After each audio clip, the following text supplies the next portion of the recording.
ಒಂದೆಡೆ ಫಲ್ಗುಣಿ ನದಿ ಮೈದುಂಬಿ ಹರಿತಾ ಇದ್ರೆ ಮತ್ತೊಂದೆಡೆ ಮಂಗಳೂರಿನ ಬೋಳೂರು ವಾರ್ಡ್ನ ನಿವಾಸಿಗಳು ಕುಡಿಯುವ ನೀರಿಗಾಗಿ ಪರದಾಡುವ ಪರಿಸ್ಥಿತಿ ನಿರ್ಮಾಣ ಆಗಿದೆ. ಮಳೆಗಾಲದಲ್ಲೂ ಇಲ್ಲಿ 2 ದಿನಕ್ಕೊಮ್ಮೆ ಮಾತ್ರ ನೀರು ಸರಬರಾಜಾಗ್ತಾ ಇದ್ದು ಜನರು ನೀರನ್ನ ರೇಷನಿಂಗ್ ಮಾಡಿ ಬಳಸಬೇಕಾದ ಸ್ಥಿತಿ ಎದುರಿಸ್ತಾ ಇದ್ದಾರೆ. ತುಂಬೆಯಿಂದ ಲೇಡಿ ಹಿಲ್ ಕರಾವಳಿ ಪಂಪ್ ಹೌಸ್ ಮೂಲಕ ವಾರ್ಡ್ನ ಬಹುತೇಕ ಮನೆಗಳಿಗೆ ನೀರು ಸರಬರಾಜು ಮಾಡಲಾಗ್ತಾ ಇದೆ.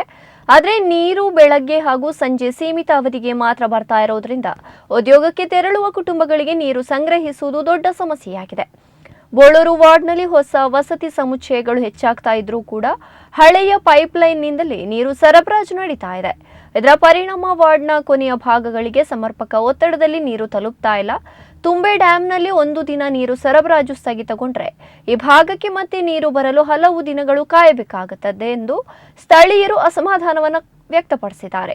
ಇನ್ನೊಂದೆಡೆ ಸುಲ್ತಾನ್ ಬತ್ತೇರಿ ತಣ್ಣೀರುಬಾವಿ ನಡುವಿನ ಜಿಲ್ಲೆಯ ಮೊದಲ ಬೋಸ್ಟ್ರಿಂಗ್ ಸೇತುವೆ ನಿರ್ಮಾಣ ಆಗ್ತಾ ಇದ್ದು ಈ ಭಾಗದ ಜನರಿಗೆ ಉತ್ತಮ ಸಂಚಾರ ವ್ಯವಸ್ಥೆ ಕಲ್ಪಿಸುವ ನಿರೀಕ್ಷೆ ಮೂಡಿಸಿದೆ.